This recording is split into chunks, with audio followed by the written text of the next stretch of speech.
It's your fave. Oh look, a voiceover speed paint. This was the first. If you couldn't tell by the title or the artwork in the thumbnail, I have something to tell you. Um, so for the longest time, I identified as a bisexual trans male, and a lot of it was due to internalized enviphobia, and I sound silly saying it, and it's because fuck. I forgot what I was about to say. I used to think that non-binary people didn't exist and that gender fluidity wasn't valid, like that gender couldn't be fluid. And that had a lot to do with the way that gender was presented throughout my young childhood within school and other things. I didn't even think that I could really be trans for the longest time. Because I didn't think that that was possible. When I was 12, I came out as a trans male, and then I was outed to the rest of my family, which really hurt me emotionally, and I didn't trust anybody for a while after that. Like, I didn't tell anybody any secrets. If I told one person, I would tell everybody else just so I could say it before somebody else could say it for me. I was very scared when I was outed, and I realized that I was outed very shortly after I came out to my stepmom because my mom asked if I wanted basketball shorts, and when I said, nah, I'll be fine, it started to get twisted as I moved my body very femininely and said, no, I like to dress this way. And the rest of my family sort of stopped believing me before I could even tell them or convince them to believe that I was trans. And it did a big toll on my mental health.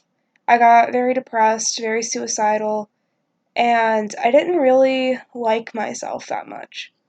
And I never really liked the male or female pronouns. I didn't like being addressed too femininely or masculinely. The masculinely in a masculine fashion. And because I didn't like that, I really had to consider like what was going on because again at the time I didn't believe that you were could possibly be something outside of male or female. I didn't know that non-binary people existed, and when I found out about gender fluid people and non-binary people, I didn't think that it was valid. I didn't think that it made sense at all. I didn't like it and I didn't believe in it. And that really hurt me in the long run, if I'm honest, because, surprise, I'm non binary. I use they them pronouns and I go by Moss now. And I still don't fully love myself because I still feel like I'm not valid enough, that I'm not trans enough. And it really hurts me because I want to be able to love myself. And recently I have been accepting and loving myself because I figured out who I am.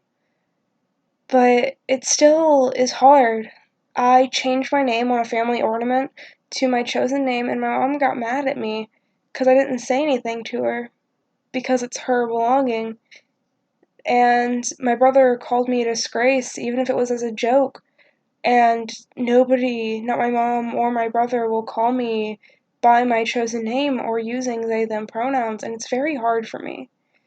And if I lose my little bit of following because I'm non binary, then I'll deal with it. I don't really care. I'll just.